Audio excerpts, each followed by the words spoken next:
I always tell people, whatever your craft is, make sure you have it in your house if you can, because those moments of solitude when you can kind of just be weird and experiment and dance around crazy and be nuts, that's where you're really gonna, I have a line where I say the public praises people for what they practice in private.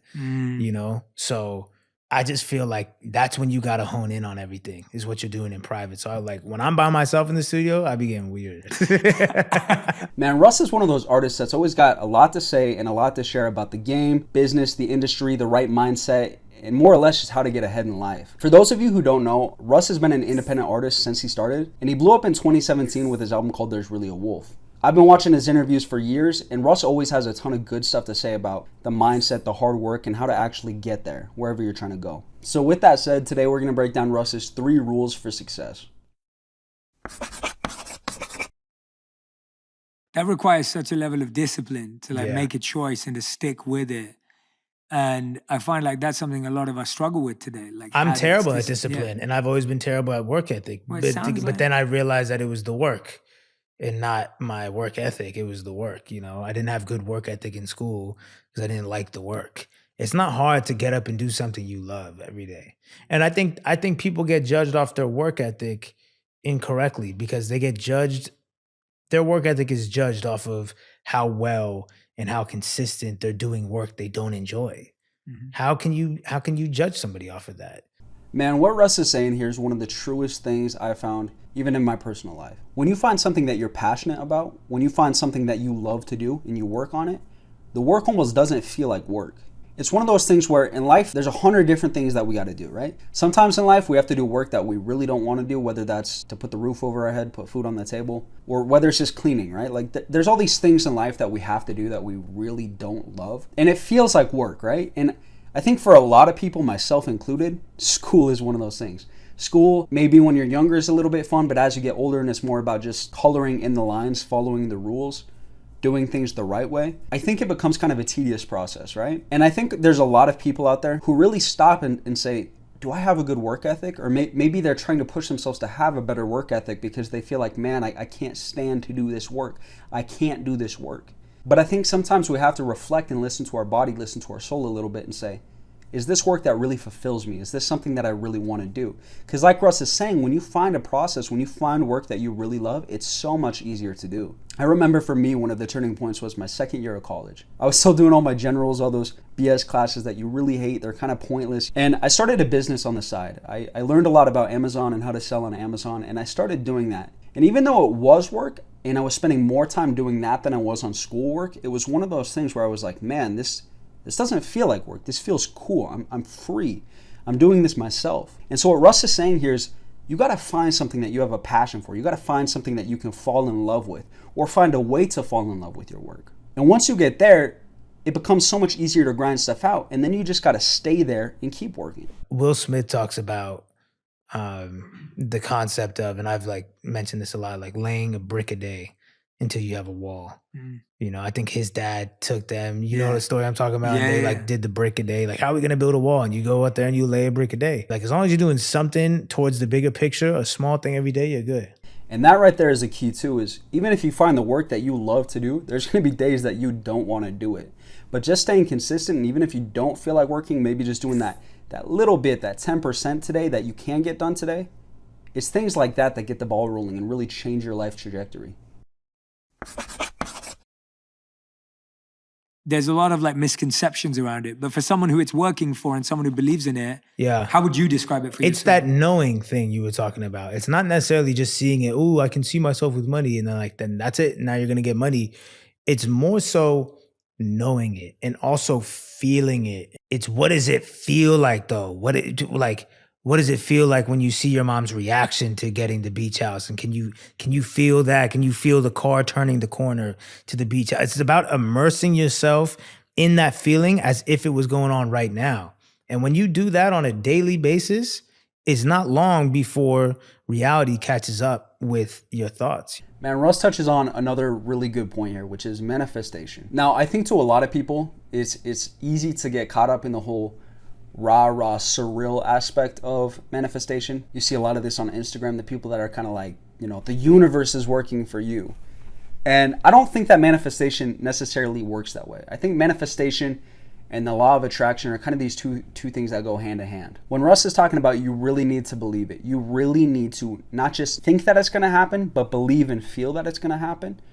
What he's talking about is getting yourself into a mindset of fight, not flight. A mindset where you're not going to retreat, you're going to see things through to the end, where there's no way out, your back is against the wall. And I think that coupled with the law of attraction, more or less constantly thinking about, working towards, talking about your goals, you're more likely to expose yourself to experiences that are going to help you meet that goal or drive you towards that goal. And I honestly think that manifestation is one of those things that business people should talk about a little bit more, instead of letting all the fruit, nuts, and berries people kind of take it and turn it into something that it's not, which is this whole universal religion. But I'm on my soapbox. Every day you're walking around in somebody's idea. That's how you know thoughts are powerful. Like, we're sitting in, like, this chair was somebody's idea to make it look like this, and the cushions to be this soft, and these shoes. Like, you're just constantly surrounded by other people's ideas. And I think the really cool thing about free will is contributing your ideas back into the infrastructure of what's already going on. Now, between that part on manifesting and the power of ideas, turning your ideas, your thoughts into a reality, it kind of goes hand in hand with this next part about having a healthy level of delusion. Russ is somebody who definitely has almost a delusional level of self-confidence, but it's one of those things that really, I think in order to be great in life, you have to have it.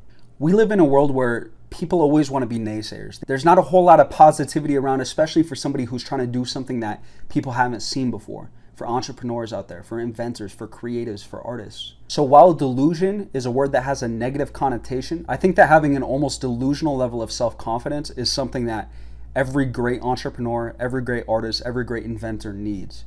You have to have such confidence in yourself to go against the world and to create something that hasn't been done or seen before. And that's something that Russ really touches on pretty well.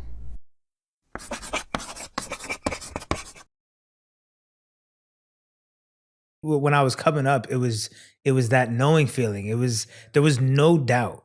Like, doubt did not exist in my brain. I knew that it was going to work, and you couldn't tell me any different. I used to walk around saying all my beats are $1 million a beat, and I'm a billionaire, and I just went platinum 8 times. These are all things I would say like that had not happened. Yeah, how else do you make it happen? I don't even know how you would make something extraordinary happen if you don't have like an extraordinary level of belief. If you want to change your reality, you have to already believe that it is your reality. And right here, Russ is kind of touching on what he touched on earlier, which is you have to have almost that delusionary belief about the world, right? You have to almost know it and feel it. You have to change the way that you're bringing in information, the way that you're perceiving information around you. If you want to be great in this world, you really have to see things differently, because the whole world, everybody in it, everything around you is draining you, telling you that you can't be great, telling you that you can't be this or that, right? And I'm sure that there's some people who would push back on that and say, yo, Mitch, that's not true, bro. Like, I support all my friends, I support this and that. Like, there's no negative voices in my life. Even if there's not those overt negative voices, let me ask you this. How many people come to watch football teams train before they go and play on game day? Nobody wants to be there for the hard part and the believing part, the believing before seeing. Most people just want to come around when the party's already there. They don't want to set stuff up. They want to see, oh, this is what it was. They want to see the final product. They don't want to see the work to get there. I think for me, to be honest, despite perception or whatever, I had to hype myself up. I had to be the biggest believer of myself. That's the only reason why any of this worked. And I think that, and because I'm very vocal about it, because I'm putting it out into the universe so that it comes back, it could come off like I think I have nothing left to learn and nobody can offer me anything. And I know it. It's like, no, y'all just don't know what self-belief sounds like, clearly. And this part right here is the truest part of the video. When you're different, not everybody's going to understand it. There's going to be people in your close corner, people that you really love, appreciate, respect their opinion, that just aren't going to get it. They're going to look at you and go, why is he like this all of a sudden?